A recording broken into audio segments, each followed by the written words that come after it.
welcome back to another episode of Boy Things Podcast. Don't know I'm carrying Boy Things. Now, in this week's episode, it might ruffle some feathers because we're looking at transgenders, a journey of identity. In this groundbreaking episode, we delve deep into the lives, experiences, and stories of transgender individuals living in Jamaica. Join us as we explore the complexities of gender identity, the challenges of transitioning, and the triumphs of self-discovery. This is where you get to understand and accept the diverse and vibrant transgender community in Jamaica. Get ready for an eye-opening and heartwarming journey through the lives of two extraordinary individuals who have transcended societal norms to live their truth. Welcome to Boy Things Podcast. All right, so as you heard from the intro, you know what we're talking about. Welcome to my guest. We have Renee Green. That is you. Good day. And Ashley. I think a lot of people might have known Ashley. Probably. from like different interviews and things like that. Yeah. So I'll just give you guys a definition based on what I've said in the intro of the show for our own definition here on the set. What is transgender? Now, transgender is a broad term that can be used to describe people whose gender identity is different from the gender they were thought to be when they were born. Trans is often used as shorthand for transgender. Now, welcome to the show, both of you. Yeah. I want to kind of understand, and just for the purposes of this video, and I don't misgender anyone, do I say her? Well, for me, her, yeah. She, her, and you as well? For me, she, her. She, her, okay, good. Right, come on, misgender. Yeah, I understand. At what age, for both of you, did you realize that, hey, I don't identify as he or him? I think it was for me mid-teens. Mid-teens? Yeah, like 10, 11th grade, yeah. Okay. For me, it's maybe basic school. Basic school? Yeah, I mean, because I never, so I grew up with brothers. So Yeah. my mother had 3 of us, I'm the youngest. Mm-hmm. And so my older siblings were into boy things. So they were very much had like bicycles and the running up and down and the playing marbles in the streets. That was not me. So I was the one in the house. I actually had a Barbie set. Growing up, I saw it, I wanted it. I asked my mother for it, and she got me the set, including at the dollhouse. It didn't become a problem until like my aunties came to the house and saw it, and they were just like, "You can't be having a boy playing with dolls." So that's when it became like an issue, and she tried to, I guess, get me involved in more manly things. Yes. It didn't work out, and so at some point she just decided to give up. Of course, I didn't actually put a term to it until 21. Because of course I'm not from Kingston, I'm from St. Anne and the rural part of St. Anne. So, you know, the terminology was not something that I was au with until I actually came out and started to learn about it, and I met other trans women. So who was the first person you told that, hey, I think I'm in the wrong body? I don't think that, you know, I'm meant to be a man. Well, for me, I never like have that sit down moment where I spoke with somebody because I felt like I like Renee said, you know, growing up when it's small, basic school, primary school, you know, I have those feelings of feeling like you're in the wrong body. But for me, like it never made sense to me until like I was getting much older, like as I said, mid-teens. So I felt like at one point I just had to make that decision to just left my family's house and just like step in the unknown. Like for me, I had to get to that point, you know, to just make that decision. So I felt like I just stepped and I just started living. So at what age was this? That was like 16 plus, going 17. So you were on your own at 16? Literally. Like I just realized one day, like, I don't have that safe space with my family because it's a different time they were brought up in, you know. I had a great childhood thanks to my mom, you know. I never lacked anything growing up, but I felt like the emotional support I never had because they can't relate to how I feel, you know, and I'm nor understand them. really and truly. Yeah, they don't really understand that. And then since I'm much grown now and more experienced, I'm able to look back and realize they don't understand none of that. Right. You know, so I just had to make that decision and say, hey, like, this is my Did you try to explain at age 16? I just know. You just I left never the- had the safe space Yeah. to do that. You just left the home? Yeah. So where did you go? With friends.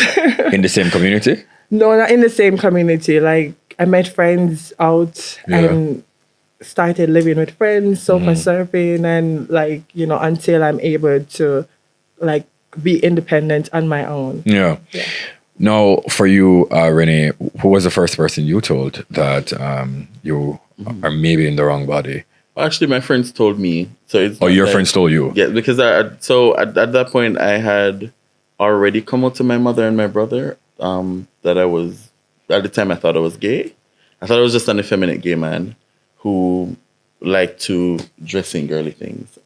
Right? Of course, what I did know is that I wasn't a drag queen. Okay. Right? 'Cause Thank there's you a for saying difference. that, because I want you, two things now to just explain to me and the viewers. You said two things, that you're not an effeminate gay man. So at that time, you thought you were just I that, thought, right? So for the persons who are watching or listening, who might just be confused, because people kind of still think that trans is still a Drag man queen. dressing up as a woman. Yeah. All right, which we're not. Right. So can you just elaborate on that for me, please? Well, first we would have to understand that there's a difference between sex and gender. And so sex Okay. talks about your biological characteristics, right? And for us, Okay. that is being male or female. Okay. Right? While gender talks to the social construct, which is man and woman. And so you are trans if your gender identity and sex assigned at birth don't match. And so we're trans women because the sex we were assigned at birth is male, but the gender that we identify with is woman. And so that is where the distinction comes in. A gay man is still a man because they identify with As a man. As a right. man. Right. So it's just that for effeminate gay men, they wholeheartedly identify as men. They have no problem with their gender identity or their sex assigned at birth. It's just that our society considers them a little bit more on the feminine side. Drag queens are men who Dresses up dress as women for right. entertainment. So that And they identify as men. Right. Yeah. It's purely for entertainment. So drag is an art form. Yeah. And it's really an art form that was developed by the queer community, but which is why before it was called drag, it was called female impersonation. Because the point of it was to make people laugh and to be entertained. And it was actually like a common form of theater as well, like back in the day. And so that is what drag queen was, and that is what I knew I wasn't. Okay. And so it was actually, I was living with two other trans women at the time, and they knew who they were from the jump. How long ago was this? This was back in 2012, 2011 when I just started UE. So like maybe 12, 13 years. Yes. And so I just started UE, just country bumpkin, just coming to Kingston, had never been outside of like my mother's house. And to be clear, my mother was a single parent and she was raising me and my older brother. And I would say she was one of those parents who was very strict, but also very caring. And so I never wanted or needed anything. She would go hungry for me and my brother. And so she has always been that type of parent, but she always had this thing where she said, oh, if any of her children are gay or queer, gunmen are going to kill and all type of stuff. So she was more concerned for the safety of, basically. No, I think it was more to that, but also there was just this stigma attached to being a part of the LGBT community that she just didn't necessarily want for her children. And so, but by the time I figured out that I was, trans, I'd already come out. And her reaction to that was far different than I thought. Instead of her, disowning me and putting me out as I thought she would have, it was the complete opposite. She was far more supportive. I think for her, well, my brother said he always knew. Because apparently he saw me watching something one time and he just never said anything.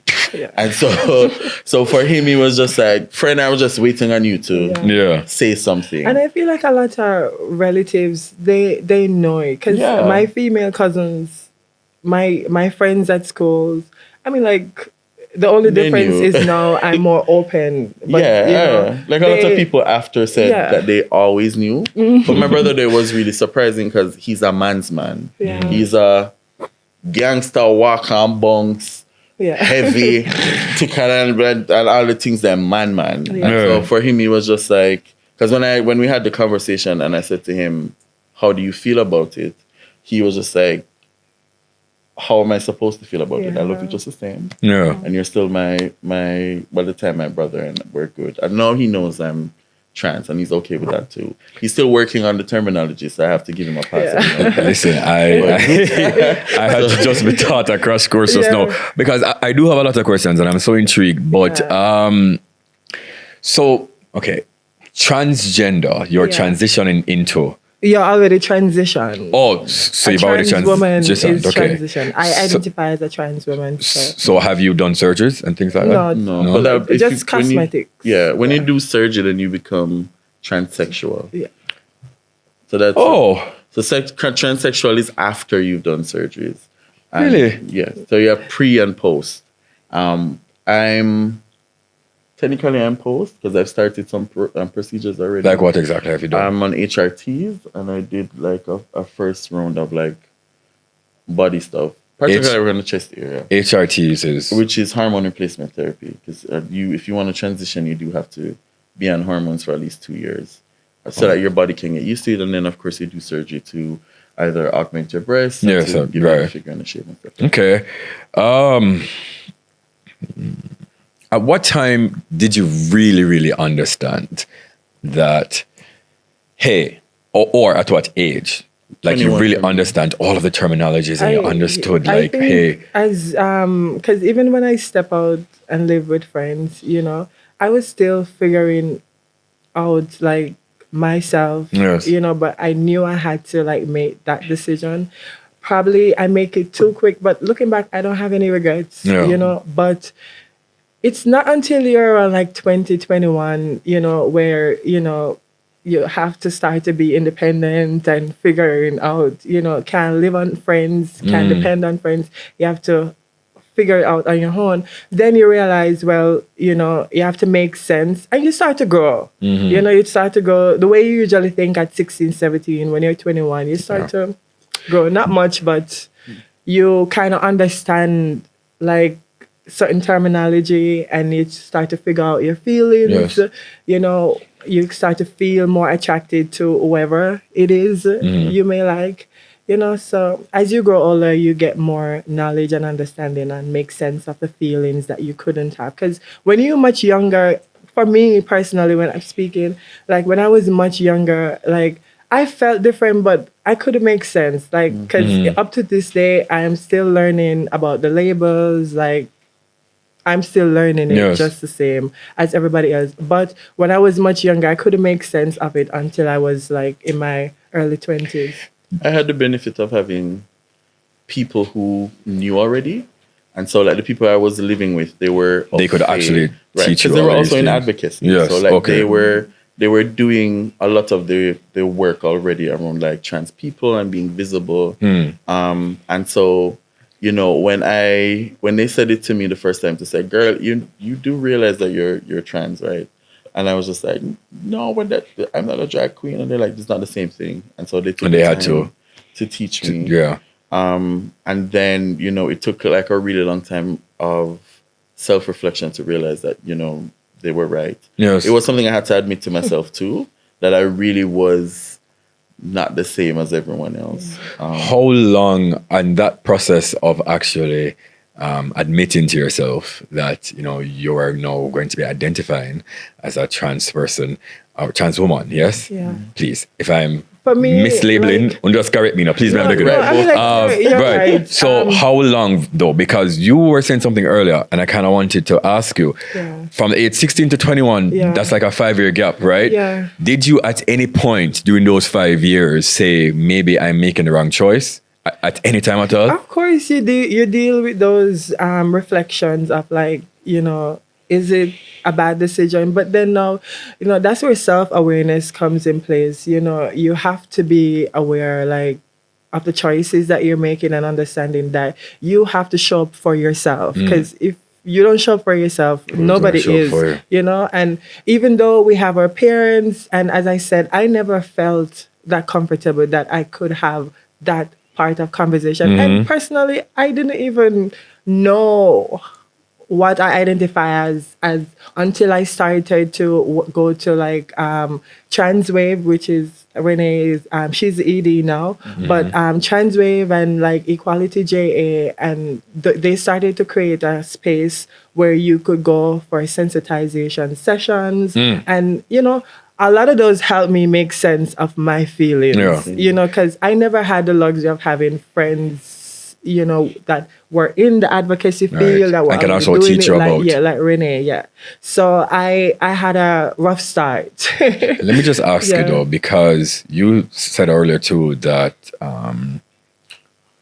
you're still getting used to all the labels and the terminologies and things, right?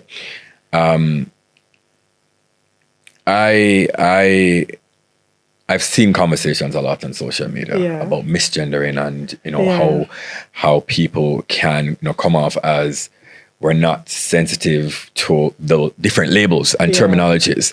But if you are still learning, can you also understand it from the standpoint of people might not wanting to be disrespectful and they just really just don't know and don't want to really. Some people, right.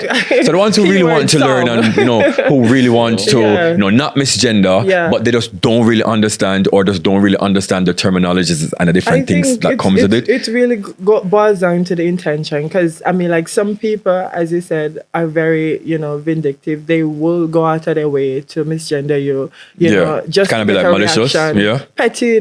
But you also have some people that genuinely don't know. You know, and don't want to offend anyone, you know, and we live in a sensitive time, of course, you know, so you have to respect it, whether you like it or not, you know. I mean, as an advocate, I've had to learn that not everyone is at a certain level to kind of be able to understand. That's true. And then we live in Jamaica.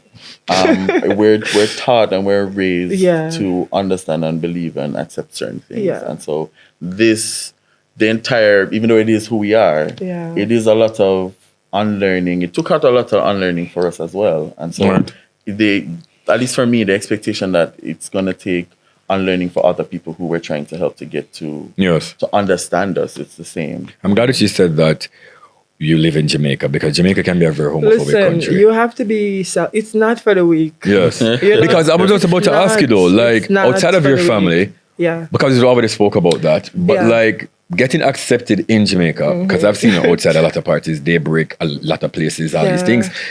Getting outside, right, and getting integrated in society and being accepted. Can you talk about some of the challenges, right? And the hurdles and maybe physical things that people want to do to both of you, like, you know, in their space? How hard it is to be accepted, especially from back then, because you say from 2011 until now. For me, in Jamaica as a trans, based on my experience, if I can sum it up all, you're only as free as you can afford to be. Explain. As a trans, you know, as a trans, we have limited opportunities. We limited to none, you know, so, you know, you have to either like be an entrepreneur or, you know, migrate to another country where, you know, you can get benefits and actually live and be respected as a human. Do you feel safe here? Sometimes, I'm not gonna lie. But as I said, you know, you're only as free as you can afford. You can't live certain places. You can't go certain places, which I wouldn't want to go certain places. But, you know, you can't go certain places. And, you know, you have to be self-aware, be careful of the friends that you keep around. I had to learn all of those, by the way, you know. Have you ever gone through a traumatic experience before? I have, you know, I have gone through a traumatic experience because, I mean, like, when I just started my journey, I was living with friends. So, you know, sometimes we don't select the best of friends. So I had to gone through those experiences where you live with friends, you know, house got robbed, you're in there, you know. Also, in Jamaica, I find that when you're, like, in a multitude, like, say, 2 or 3, you know, it causes this chaos where people just like, it's like they see something strange.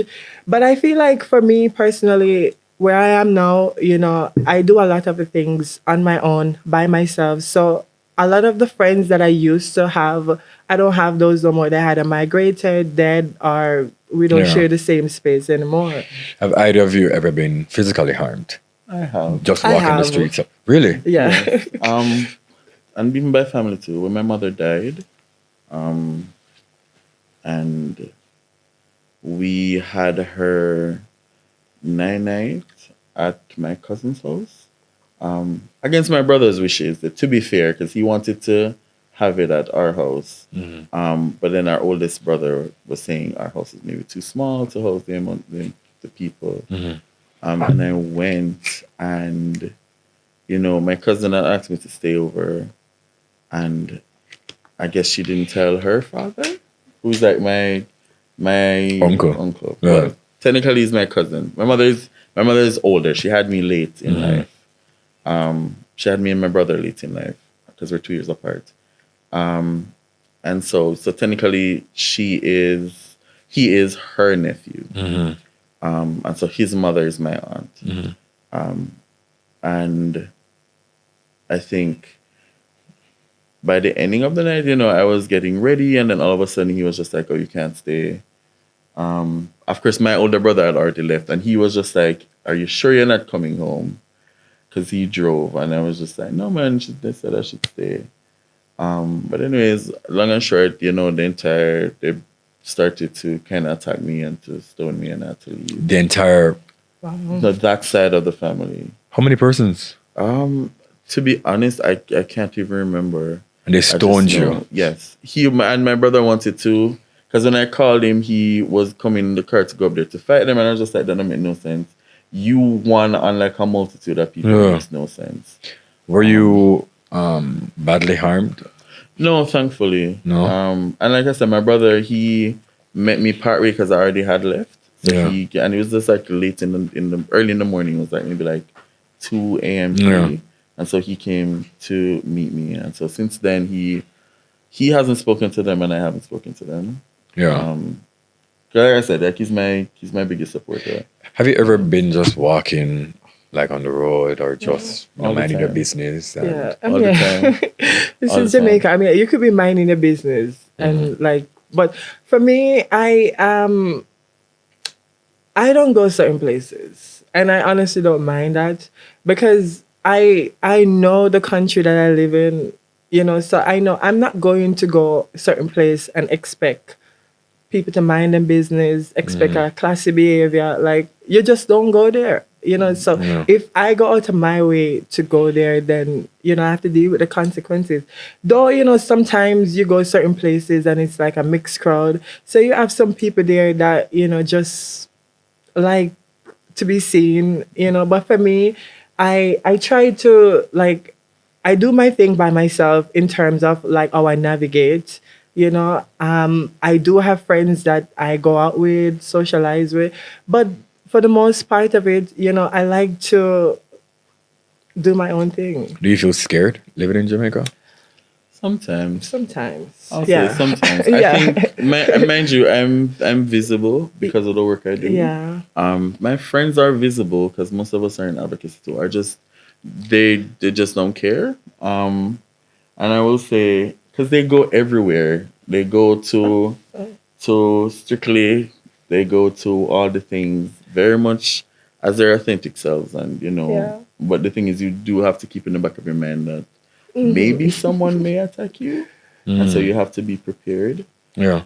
Which is sad. Mind you, Jamaica's crime rate is out of sorts right now. I don't know what is happening. I feel like Jamaica is not safe for anyone. But just particularly, as a member of the community, you also have to just, keep a side eye out every now. Do you think that we will ever get to a place of acceptance?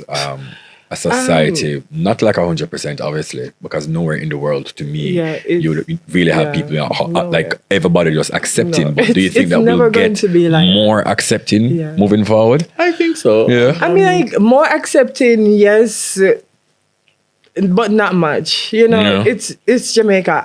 A lot of the mentality and like the rules and the laws are back in the day. Like it's not going to change unless like you get younger people like in parliament, Yeah. people that are making decisions. You need much more younger, because I mean, like, it's not going to change. A lot of people on social media, what I've seen is a lot of people have been saying that a lot of times people who are trans can come off as aggressive. Very much, yeah. And I think their apprehensiveness comes from that side. Like, oh, maybe somebody is too forceful, you know, trying to force your beliefs on them, or maybe trying to, a lot of men have always said, you know, trans people like to trick them into doing things or things like that. Not a trick. Yeah, No. not a trick.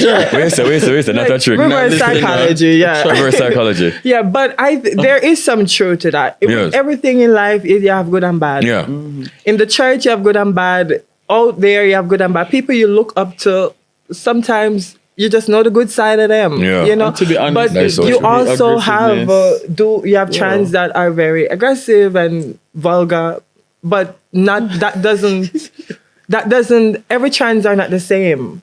Right. I mean, to be fair though, I mean the aggressiveness comes from somewhere. I mean, like, yes. And the truth is, especially when we're just trying to exist, you're walking in spaces and people just attack you out of nowhere. They see you look a little bit too femme, the Batman there, or the whoever Yeah. there, and they really do come at you. And so sometimes you do have to put up your walls, and the Yeah. walls might be aggression. It's just, I think it's understanding that not everyone has the intention to hurt you, and figuring out like you don't need to give everybody aggressiveness. Yeah. And so I think to me that's some of the challenges that in general that we have as a community have to work out. Because I think when people talk about us in certain ways, there are people of certain varying degrees in all the different social groups that exist in our country, right? There are a lot of vulgar men and women who are cisgender and Yeah. heterosexual. Explain what cisgender is. So cisgender means that you identify with the sex you were assigned at birth. Okay. Right. So if you aren't cis, you're trans. I know there's a big war going on now where people are saying they don't want to be called cis, but it literally just means that you're not trans. So what about the people who are non-binary? Non-binary are still trans people. It just means that they don't identify with either being a man or a woman. All right, we're going to take a break. We're going to take a break and we're going to come back with the conversation. We're still here with Renee Green and Ashley. We're talking about, just transgender in our Jamaican society. Yeah. Will they ever be accepted? And they're probably going to blame you on pushing certain. Yeah, I know. It's going to come with the territory. Yeah. But I have a job to do. You're doing And the work, yeah. I mean, come on. You understand? You guys are people as well. Yeah. So, yeah, we're going to take a quick break. Once again, this is the Boy Things Podcast.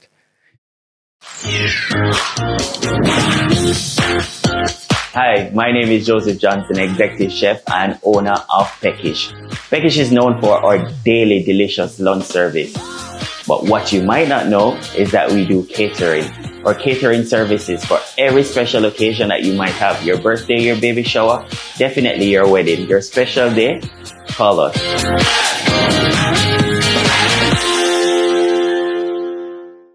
Hey guys, it's Chavez Bridge and I'm here with some great news. The ambassador program is finally here. Go on the website, click Become an Ambassador and check out the requirements. Do you have what it takes to become an ambassador? Always wanted to work with the Bridge, work with great products, share our platform, show us your talents. Check out how to become an ambassador on our website. I look forward to seeing you. Let's work.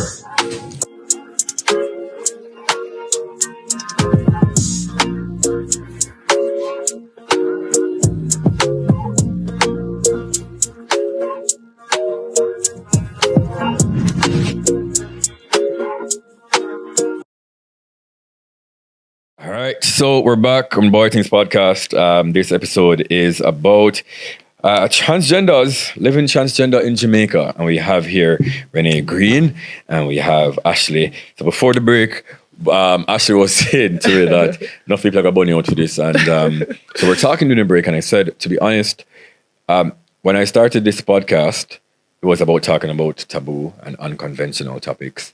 Yeah. And whilst we were on the break too, you guys were kind of educating me on the different terminologies and things, right? And I was saying the non-binary thing. So we're going to go back to that just a little bit before we go into the other questions. Non-binary, you're saying that non-binary identifies as... They don't. Don't tell me, wait. They don't identify. Right. So non-binary is just free. Right. And they can still be non-binary and straight. Yes. And non-binary and gay. Yes. But they can be non-binary and transgender. I mean, they're considered trans. They're under the umbrella. It's just that they don't identify as man or woman. Right. But because that's gender identity. But their sexual orientation can Yes. still be either gay or straight, or because you do have non-binary people who were assigned male at birth and they still date women. And you also have non-binary people who were assigned like a female at birth, but they still date men. Right. Okay. All right. So it's kind of the journey of identity. We spoke about that.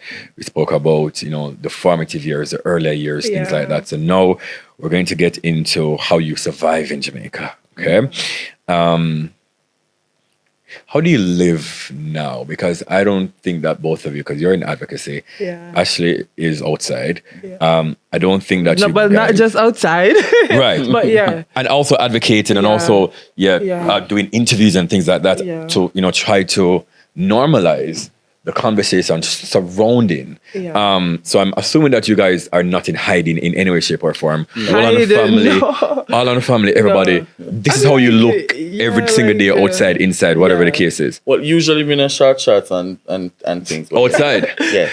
Wow. Yeah. Okay. Yeah, but for me, as a trans, as I've said earlier on in the interview, that we have limited to no opportunities. So, I am grateful that I'm able to create a following, and have an online shop where, I can sell the stuff that I wear, Yeah. So It's a store? Yeah, it's an online shop. Okay. So I do that, and also creatively, I have friends who are stylists who do rental from not only from my personal closet but from my online shop. So I do work as it relates to creative. I do realize, based on my research, that you're highly respected in the fashion world in Jamaica. Yeah, I mean, I know my thing. Yeah. I'm a friend of art girl.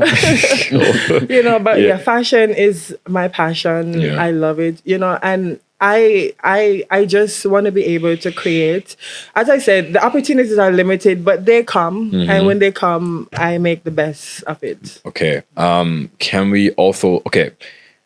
Do you guys have straight friends? Of A course. lot of straight friends. Yeah. And they are okay, and they try to understand all the terminologies as well and things like that. Yeah. Better than some of the queer folks. Yeah. People can only accept as comfortable as they are, Yes. so a lot more people, they really don't care. Like, people have real life things to worry about, people who worry about these things are usually people don't have nothing going on for them, so they just Or worry in the about closet themselves. If we talk about it. keyword in the closet. Go ahead. To be clear, like I made a ton of cis men friends when I started UAs. Okay. Right? Men who identify as men. Right? Okay.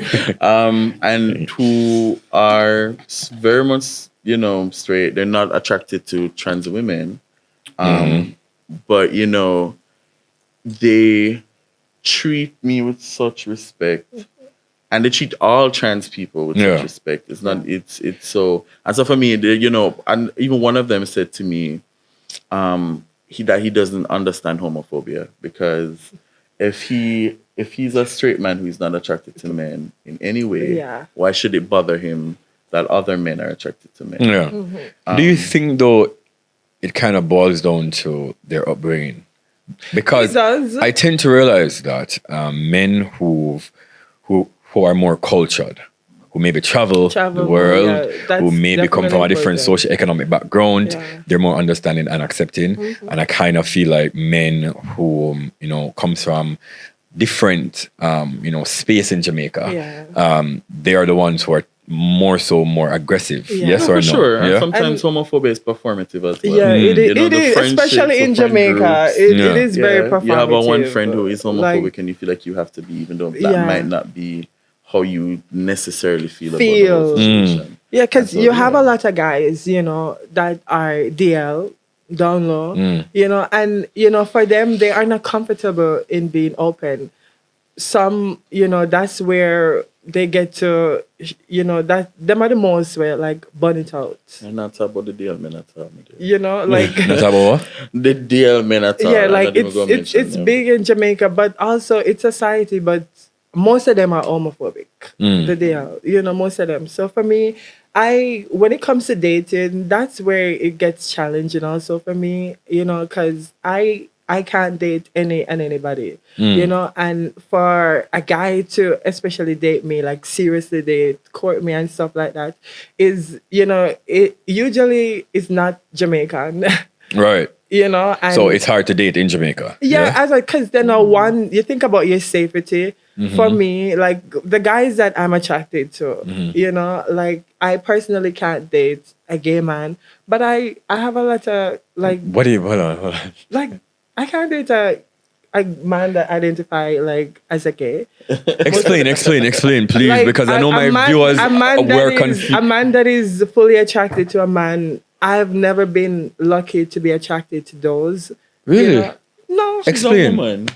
Right. So a man who is attracted to a man, Yeah. to other men, Yeah. they are gay men. Yeah. You said that you don't find them attractive. Not And they necessarily. wouldn't I don't find them I don't- they would attractive. find her Oh, they're not going to find you attractive. So, She like won't find him attractive either. Right. So you normally date what exactly? like Straight bisexual man. or straight man. It is. Yeah, But for me, like when I was much younger, like in my mid-20s, early 20s, I would date a lot of Jamaicans, but it was never nothing serious. Yeah. Like it was always on the down low. Very. So let me ask you a private. question. Yeah. And I saw this conversation. I don't know why I never find a tweet. Hopefully I can find a tweet by this episode comes out so I can put it on the screen. Yeah. Where there was this tweet about it was on foreign Twitter too, about trans women. Yeah. The same thing that you just said about dating straight or bisexual men. Yeah. And I remember it was a whole heap of people just saying the men who does that, then they're straight. They're gay men. Yeah. They're not. They're not. Right. you Explain know. that just a little bit for the Because- viewers for me, please. How sexual orientation works is that it is identity plus who you're attracted to. Mm-hmm. And so if you are a man that's attracted to women, and you date trans women, you're attracted to trans women because they're women. Right. And they identify And as. they identify Right. as women. Okay. It's right. And so therefore you would be straight. From that context. Yeah. Right. And so But when society just tell you that, oh no, you're gay. Like, no, Well, it's not the you don't case. tell me how I feel. And I mean, it's a similar situation for me as with Ashley as well, Yeah. in terms of men who are attracted to me aren't gay men. So they're men who very much are attracted to women, and so they're only attracted to me because I identify as a woman. And I present as a woman most times. Present as a so- one most times. Right. Okay. And so that's what they're attracted to. Mm. And I will say, like, for a lot of the times though, like a lot of these men fetishize us. Yeah, for some of so them, it's it's an a fantasy, experience. and you have to know, like, Yeah. for them, it's a sneaky link.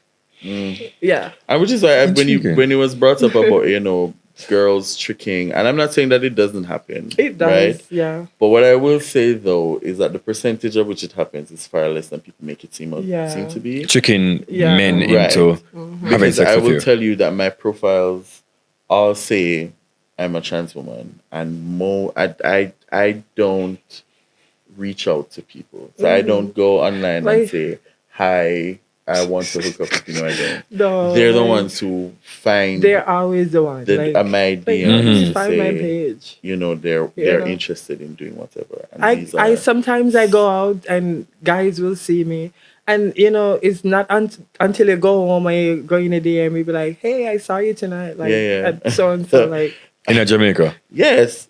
yeah. I mean, like By the dozens. for them, I pray my phone never gets they don't lost. have that space where they can. Really? A lot of them are not that comfortable with Yeah. being open with it like that. Yeah. But most of the guys that I date now are definitely out of my race, and they're more understanding, accepting, loving, nurturing. So sugar daddies. Not necessarily. No, to me it's just sending on them something. So mean, sugar like, daddy of just got to my course, I mean, mind. like, I as don't you know. get to a certain point, Yeah. you date up. not Oh, down. okay. Love I that. mean, like, What would you like to tell other persons who are watching who may think that they're trapped in the wrong body? Maybe in their early 20s, maybe trying to figure out what's really happening, living in Jamaica or in other parts of the world who might not accept, or they're worried about their families accepting them, they're worried about their safety, they're worried about society accepting them. What would you say to them? You can look in either of these cameras and just talk to them right now. Oh, I mean, for me, I would say, you're not the only one. There is a community here. There is a space where you can get the information that you need. My organization, which is Transwave Jamaica. we have a Transwave website. Jamaica? Yeah, Transwave Okay. Jamaica. We have our website. You can go. We have all the material and resources that you may need there. Tell them the website. It's transwaveja.org. And also we're on almost every social media platform. Transwave Jamaica. Okay. And of course, when we are having activities or events or anything like that, you can always come. They're usually free. And it's a great space where you can learn and you can share and you can grow. And I just want to say, people, when they hear about like psychosocial therapy or psychosocial support for trans people, they think it's because something is wrong with us, but that's not the case. It's because something is wrong with our society, and it does play, it does take a toll on like our mental health. So psychosocial support is also important. So like I would therapy and recommend- things like that? Right. And Yeah. there are therapists out here who actually do support a lot of trans people. Okay. And we also provide that information as well. And so you can always reach out to us. We're here for you. You're not alone. And things do get better. Okay. Yeah. Nice. Actually, go ahead. For me, I would also agree with Renee, like it wasn't until I started to go into a lot of these sensitization sessions that I was able to make sense of a lot of my thoughts, because I wasn't aware of how I felt, the reason why I felt that way, because everything there's a terminology. But, you just have to, be as self-aware as possible. If you need therapy, if you need to reach out to somebody, just analyze your situation, make the right decision. It's not easy. Like it's not easy, but it's never gonna get easy. Right. So but you have to be able to do that self-work within, like go deep, Right. and uproot all that, and just feel comfortable with yourself to make that decision, whatever that may be, but whatever you choose, you have to choose yourself first. Yeah. I'm going to just ask you two more questions and then we can just wrap. Whilst you were talking, one of the ongoing conversations is also about your sexual parts, right? Yeah. And people are just like, well, if you still have a penis, then you're still a man. Yeah. Can you just make some clarity for that, please? Because, Well, I mean, your gender identity is not determined based on by your sexual parts, right? By your obviously. physical parts. Right. It is how you identify. And the truth is, there's so many studies that are out now, that show that persons being trans is such a natural occurrence. And one, it isn't. People will say, "Oh, there's something wrong with trans people. There's a mental illness." Yeah. And of course, like all the global bodies around Yeah. like psychology and the different medical professions have already declassified being trans as having like a mental problem. Right. And so I think when you think of it from that standpoint, you understand that it really is something natural that does happen. And it's also not a choice. People also think that for some reason we want to be different from everyone else. We want people to, hate us and hurt us. And we want to be, for some reason, to be the only odd ones out. And which is not the case. We really do wish we were like everyone else. I really do wish for some at some point I was cisgender. You just sometimes wish that, you know, you would, not all the time I go out, I have to deal with that. You know, sometimes I comfortable able to go different spaces, you know, have a good time and go back home. But it's not always like that. Sometimes, some days, you know, some people are just there, you know, to just upset you. But, you know, I wish it was like, you know, people could just mind their own business, like worry about what you have going on. Like, don't focus too much on what others do, because judgment from other sinners is invalid. And the dollar get weaker every day. Right, and they're not focusing on that. Bread are almost $500 for a yeah, we don't have time. Yeah, Can we? But it's the good thing about it, like, people's opinions are just opinions. Yeah. It value $0.0. I don't think I'd ask either of you, how long now have you been transitioning? How many years? For me, it's like over a decade. Over a decade, yeah. For me, medically, maybe about 3 years. Medically, yeah. But Okay. being on HRTs and starting with the surgical processes. Yeah. All right. I'm going to ask you this question once again. Do you think that Jamaica will be more accepting? And do you wish that we could be more accepting?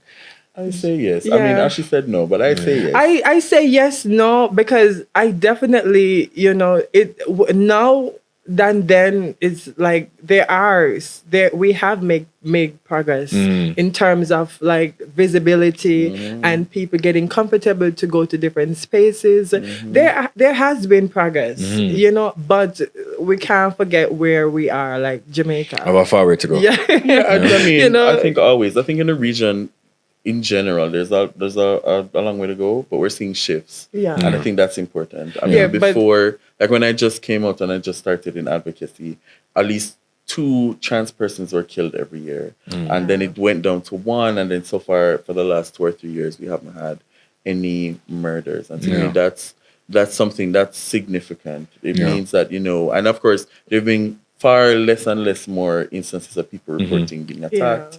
And being, you know, singled out in their communities and in their spaces. Yes. And actually a lot more queer people in general have like said that their families are a little bit more supportive and that they're getting more support in different areas. Yeah, because so I mean, like, things are changing. I definitely, you know, the support that you get from your family, it definitely changes. You know, obviously they see that you are growing and evolving into a good version of yourself. Yes. So, you know, their perspective on a lot of things kind of changes. And, you know, love conquers all. My final word is, I think, all in all, time will tell. Yeah. And I think this takes time. We're dragging our feet, but we're getting there. Yeah, we're getting there. Well, there you have it. I've learned a lot. I can see my crew. They've learned a lot as well. So that was a living transgender in Jamaica, Renee Green and Ashley. They were both my guests. We can find them on social media where? I are Ashley _ on Instagram. Renee _green 1 on Instagram. And the business. My online business is Shop AS Label. That's SHOP.ASLABEL.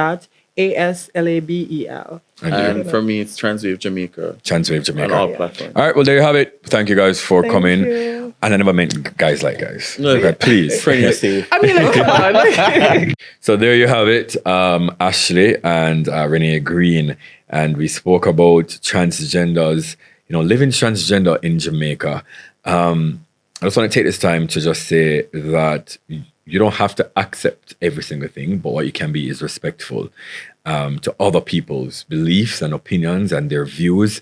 Once again, you don't have to like something, but what I don't believe in is chastising and berating and belittling people for what they believe in. Yeah, same like religion, same like race, same like anything else. And as a black man in this society, I think that we've gone through, as black people, we've gone through a lot of segregation. Yeah. So that was my take on this episode. But I've learned a lot. So I just want to say big up to, once again, Studio 45, as you can see right here, where, my entire production is done by them. Location is also done here. As you've been seeing for the past couple of weeks, different set, different vibe, lighting, every single thing you can think of.